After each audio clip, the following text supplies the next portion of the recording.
as a politics student and apparently one of the social law ones, I found it really interesting to see that you actually stood for Parliament against David Tridinic, opposing his implementation as part of his policy, some very dubious alternative medicine practices. Further to this, how do you think science can further integrate itself with politics in terms of advancing the political understanding of science? It's a great question. I'm not one of those people who thinks that wouldn't it be great if the world was run by scientists? Because I really don't think it would be. So what we have in Parliament in the UK at the moment is one person with recent research experience, a guy called Julian Tufford, lived there for Cambridge. And nobody else actually really has a very good grip of science. So David Tridinic, who I stood against in the 2010 election and lost quite badly, but about 21,000 votes or something. He is a kind of new age Tory who believes that doctors should be maybe having astrology charts in their consulting room so that they can ask, what do the stars say about this person's health, for instance. And he was done in the expenses scandal because he claimed astrology software on his public expenses. He survived that, got re-elected. He was caught in the cash for questions scandal, survived that, got re-elected. Bulletproof Tory. That's why, part of the reason I stood against him, because I knew there was no chance of being elected. He's an interesting example. He's now on the Science and Technology Select Committee in the House of Commons. This is a man who thinks that homeopathy should be available on the NHS, who believes that astrology is important. He thinks that there's kind of remote psychic healing that we should be taking advantage of on the NHS. And so you have that kind of, massively sort of uninformed opinion in position of power. And I think that kind of does need to be balanced. Most MPs, I think, are pretty sensible people on the whole, but I think some expertise in science can be very useful. And I think you would want to have more than there is currently. There's the civil service which is around to advise on scientific issues, but actually the power seems to rest with the MPs or the ministers or whatever, and they make a decision not necessarily based on science. I know for a fact, for instance, that DEFRA's civil servants said we do not need to cull badgers, but politically that was unacceptable, so it was just completely ignored. And you've got that kind of situation where if you have a few more MPs who have a more scientific bent, kind of more sort of au fait with understanding how to process evidence, for instance, how understanding what evidence means, what uncertainties are involved, then that can only be a good thing. But I'm not going to go to the point where I think I wish all the scientists would get into Parliament and then the world would be a better place. I don't think it will. Does that answer your question? Yeah. Yeah. I was wondering, from looking at it from a different perspective, could you say that maybe science does dehumanise us in certain ways, in that we start off from a position of a null hypothesis, we assume that we know nothing, and then we use evidence to come to a conclusion, whereas generally society is based around authority figures, and people that we listen to are authorities, and I don't know whether that's a result of the human mind, which I know is in part when you're particularly a child, but do you think that that way of thinking, the scientific way of thinking, could in some ways dehumanise certain people? Because a lot of scientists I've met seem to, they say, I think this, but that's according to this source, and you sometimes think that it does dehumanise a little bit. So they kind of rely on some evidence from elsewhere to back up their view rather than their gut feeling. Yes, yeah. Yeah, I don't think that's a bad thing, but I think that science does sort of dethrone us in a sense as human beings. So we're born as kind of thinking that we must be born because we're the only animals that we take any notice of effectively. Everything else is subordinate to us. And the kind of the way that religions have developed over the millennia is that they kind of put human beings at the top, so that we're the pinnacle of creation. And science is actually undermining that all the time. So we discover that the Earth goes around the sun rather than the other way around. We discover that there are other planets out there that could harbour life, but we may not be the only thing out here that's sort of intelligent. We discover that animals have actually chimps and orangutans, whatever, and you can go right down to cockroaches and spiders. They have personalities.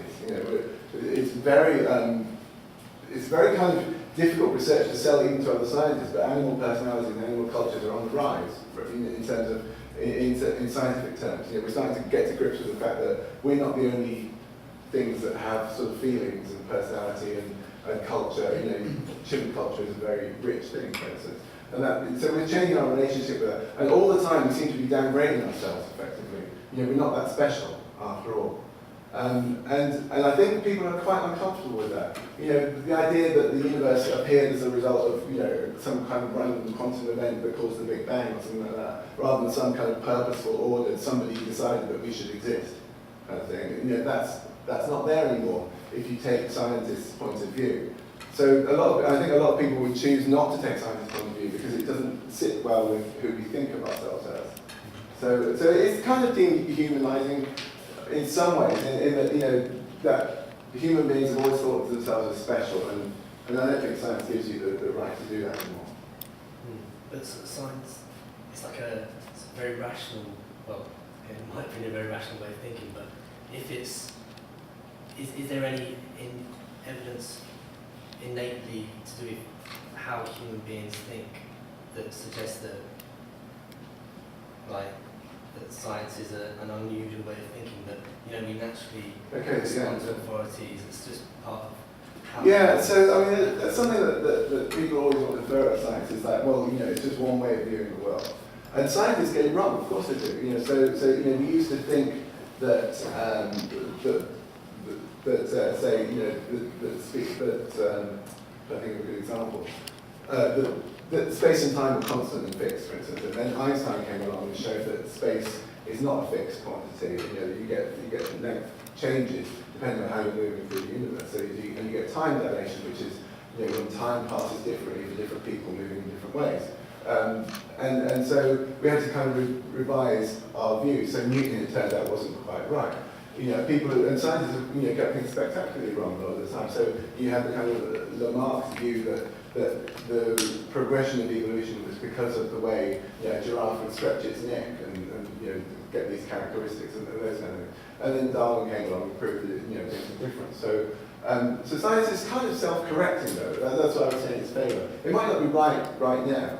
You know, there are holes in the Big Bang Theory, for instance. You know, there are things that the Big Bang Theory just can't explain or doesn't get right.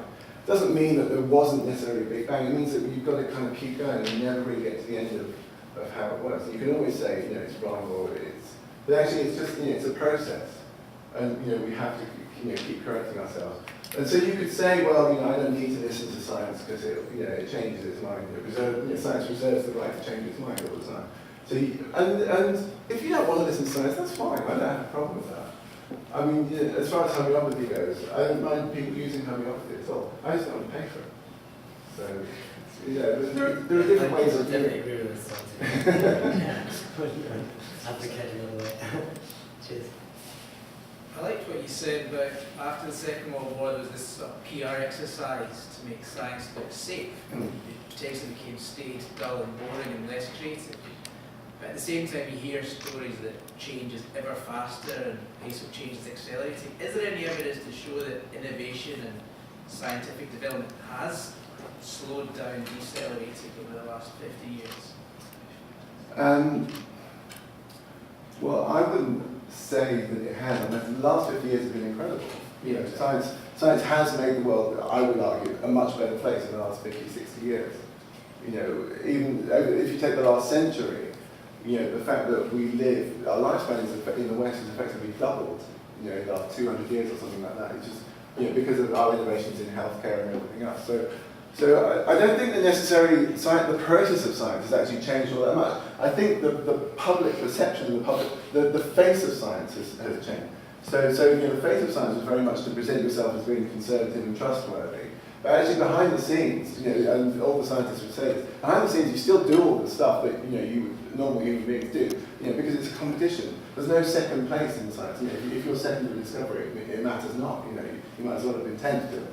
So you get this. So scientists, you know, carry on doing science, and they're very competitive about it. But what they can't do is kind of, it's almost like this public thing where it's like we put out a face. I think Peter Medawar said something like, you know, the scientific paper when it's published, you know, is like a curtain that hides everything that went on. You know, so you just report your discovery, and you report what you've done. You don't report the 1,000,000 times it failed beforehand, or you got it wrong, or your postdoc sort of, you know, screwed up the connecting of the things together. You know, so the public never got to see any of that. That was all very much behind closed doors. And I think, you know, when you see documentaries about artists or musicians or writers, you know, you get everything. You know, you get the failures, you get the drug overdoses, you get the, you know, moments of intense creativity and stuff. And with science, you never get to see any of that. And it's all there. You know, it's still there. Yeah. More controversially, and I guess from more philosophical angles, how would you react to the statement that science at the end of the day is just an inductive process, and the way it's taught in schools if it's factual? The way it's taught in schools is changing, actually. So in schools, children are learning much more now about the processes of science and how it works and the impact it has, and the fact that it's, you know, it's a long way to go. You know, you still have to do experiments that you know, and you have to get the right answer in your experiments, which I think is the wrong approach. I don't think you should just do an experiment, see what answer you get, and then try to understand why you got that answer. I think, you know, science works from the perspective of, you know, it's making progress. You can argue about whether it's inductive or not, and certainly it's not. There's no such thing as the scientific method. You know, this great thing that's sort of put out there is, oh, you know, science works because we have this, you know, idea that we come up with a hypothesis, and then we test it in an experiment, and then we take it and we make our conclusion, and then we move forward. You know, it's not like that at all. It's not as linear and as clean as that. So, I mean, you can get into the philosophy of, you know, whether it's inductive or not, but actually, I think it sort of misses the point that actually it's a very human kind of process, and there's all kinds of things that go on within it, you know, all kinds of processes. You know, the process of doing physics is different to the process of doing biology, it's different to the process of doing theoretical physics, for instance. You know, and kind of checking things against experiments in chemistry is different to doing that in, you know, in I don't know, earth science or whatever, you know, because the lab in which you're working, if you're doing environmental studies, it's very hard to have controls. So, you know, so scientists like to portray this thing, you know, we do an experiment, you know, we have control, and, you know, it's all very clean, and it's not like that, of course. Sometimes it's like that, and those are the useful examples that they bring out to kind of portray this kind of trustworthy, you know, objective kind of science. But, you know, it's not objective. You know, Einstein, one of the very few experiments that Einstein ever did, he cherry-picked his results to fit with the theory that he'd worked out, and it turned out that he picked the wrong horse, and he'd got his theory wrong. And people sort of found out straight away, and about 5 years later or something, and then he's glad when he said, yeah, you know, we got 2 different results, and we picked the one that matched the theory. So, you know, there's no real objectivity, because you've always got a pet theory. I mean, so this idea that somehow you're there to disprove yourself, you know, that's what a scientist does. It's like, oh, I had this hypothesis, now I must disprove it, you know, this sort of falsification. It doesn't really happen in practice. So, you know, if you spent 10 years building up this theory, the last thing you can do is spend the next 10 years trying to shoot it down. You're just going to go for tenure and then hope nobody else shoots it down. That's humanity, isn't it? We'll take 2 more questions, just as timing. Yeah, no. Do you think there are any areas where there should be imposed limits on the growth or application of scientific knowledge? Yeah, I do. So, for instance, I mentioned chimeras. This is, you know, one of those things. This is one of the things that, oh no, this could be embarrassing. I'm just going to press return now. So the idea that you can make human-animal hybrids, and the idea would be to grow a human liver in a pig, say, so that you can then harvest that organ for liver transplants.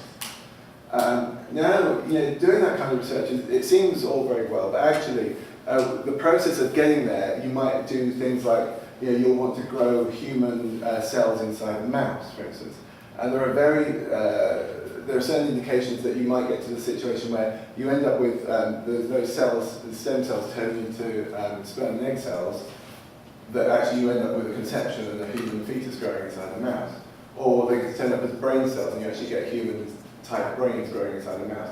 And those are kind of things that we're not ready to quite deal with yet. And so I think that there has to be public conversations about whether you want to go down that route or not. Especially when you think that, you know, the ultimate goal of the liver transplant sounds great, but actually you need to kill like 1 million pigs a year or something to meet the demand. And so you can say, is that really, you know, a good thing to do? And especially in what we're discovering about animals and animal personality and suffering and everything else, you know. And so I think we need to have conversations about some things before we do them. But having said that, scientists are having this conversation. They're saying we should stop ourselves. We shouldn't do this yet because we're not sure that it's the right thing to do. So it's not that it needs necessarily a lot of external. They're not all chomping at the bit to kind of take over the world. I think that scientists are generally quite good at sort of seeing where the grey areas are and not straying too far. But having said that, you never quite know. You're never quite sure whether you want to stop them. So chimeras is one. I can't think of many. I was talking to somebody earlier. It was about autonomous robots, for instance. If you develop artificial intelligence algorithms, neural nets, you can actually develop them to the point where you've got autonomous robots that are carrying weapons into war zones. And they can make decisions about identifying targets and taking out those targets. And that is a real debate that's going on at the moment. Last week at the United Nations, there was a debate over whether this is a good thing or not. And somebody was saying, well, if this happens and it's against international law, you should prosecute the scientists who developed this. That's an interesting conversation. I don't know what else. I have just a question. What do you think about the idea that the reason that innovation is kind of being pushed down or repressed is an aim to kind of control what happens because they fear what science may be able to develop into? You get my question? I'm not sure that innovation is being controlled. In terms of science, that they want to make sure that. Who's they? Well, do you think there could be some sort of scheme or something to try and hold down certain things developing or It's a very difficult thing to do. It's, one of the things that, for all their faults, scientists are very good at is being open and sharing progress. So we know how well scientists are progressing in Japan with certain things, and we know because they come together in conferences and talk to each other.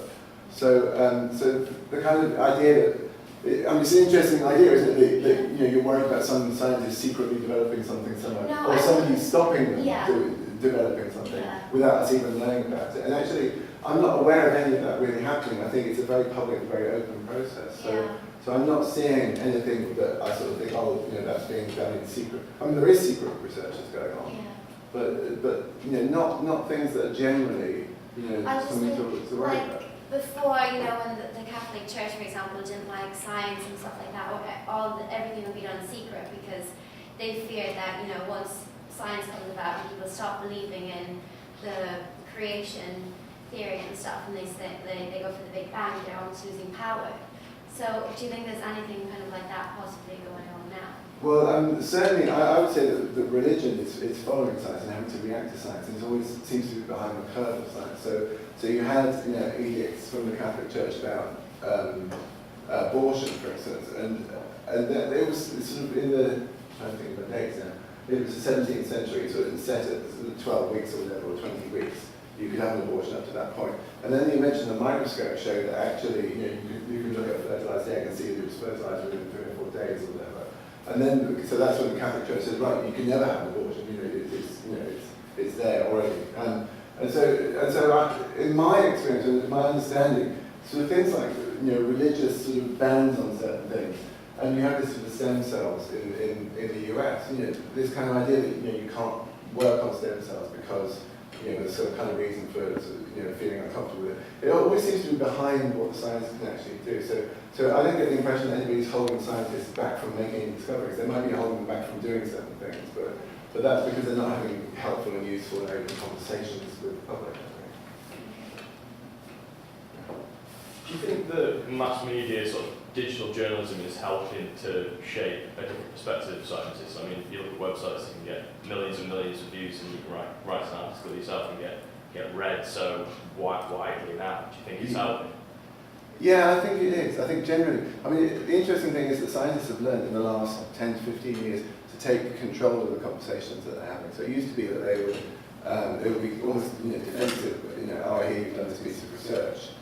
Tell us about it, and it's sort of a bit weird, and for them to do that. And now it's very much like, we're going to issue a press release, we're going to put an embargo date on it, nobody's allowed to talk about it until that date, which is the date of publication in the journal. And they've taken control of it, and then you put it out on websites, and they're very much in control of the story. So that has changed in effect. effect. So it's much harder to report science critically now, because all you've got is the story that's coming out at that time. Everybody else has got the story, so you've just got to run with it. And I think there's a lack of criticism and a lack of really good critical analytical journalism about science these days. Because there's just so many sort of articles that are just like, oh, science is great, science is amazing. And if I had one criticism of the BBC coverage of science, is that it's very uncritical and very sort of cheerleadery. It's like, oh, science, we love science. And I think we could do with a bit more sort of circumspect. If political reporting was like science reporting, then we'd all be in a lot of trouble. But generally, it's a good thing. At least the information's out there. So you have something like the Higgs boson, which nobody thought. 5 years ago, nobody would have thought that would be a big story that anybody would be interested in. The world effectively stopped for a couple of hours, to watch what happened with that. So that's a good example. And CERN were very good at controlling that story and running exactly as they wanted to run it. And they absolutely nailed the PR of that. You can argue that's a good thing or not a good thing. I don't know. I mean, I found it all a bit weird. Well, people were sort of celebrating the discovery of the Higgs boson. I didn't really know anything about it or why they were even celebrating it or why they cared. But somehow we've got this kind of national hysteria, or international hysteria about it. I thought it was a bit like a royal wedding. Take one more, someone else. Yeah. We talked about kids being scientists in a certain way. If you manage to get into Parliament later in life, Which I won't. which you would, if you did get into Parliament when you ran, what would you do? Would you do any initiatives to make science sort of sexy again? It's interesting. My big problem is that female take-up of science is so poor. It's really terrible. And you'll note, and it's been pointed out to me that all the examples I ran through, they're all men. So, because women never actually in science really got to break the rules because they were such a minority, they had to behave themselves very well. And now, I think 20% of A-level physics students are female. So there's a massive problem in terms of take-up of science. So if I was to, I don't really actually advocate that people should do science. I'm not a fan of these kind of campaigns, STEM campaigns, science, technology, engineering, maths campaigns. Say everyone should take up science, everyone should learn to code, everyone should do this, because I think you should do it if you're interested in it. And I think it's just as valid to have English graduates and arts graduates and science graduates working together and collaborating and kind of coming out as rounded human beings. I'd much rather that the science students were doing more art stuff and the art students were doing more science stuff. But as far as 16-year-old goes, if you force them to do science because you tell them it's a great career and you've got a job for life, that's not really a great motivation for going into it. So I wouldn't necessarily push for more science or more take-up in science. I'd push for somehow the playing field to be leveled for male and female, because I think it's really bad at the moment, and nobody really understands why. We've been trying to level it for 20 years and it's not really worked. But no, I think kids should study what they want to study. I've got 2 children. One of them's a complete science geek, a boy. The girl's not interested in science at all. My wife's a science teacher, so we've got there's science in the house. It's not who she is. It's not how she works, and the last thing I want to do is make her feel bad about that. So I think children should pursue what they're interested in at school, and that may be science. I hope that's science. And if you change the sort of societal structures, the role models, the kind of way science is viewed, then you'll probably get more different kinds of kids going into science. And that would be great. I'd love to have the teenagers who are the risk takers and the ones who form rock bands and the ones who go off and take drugs. I'd love to have them go into science more than they do, because I think science kind of misses those kinds of inputs. But each to their own. That makes sense. So, yeah, thank you all for coming, and thank you for coming as well.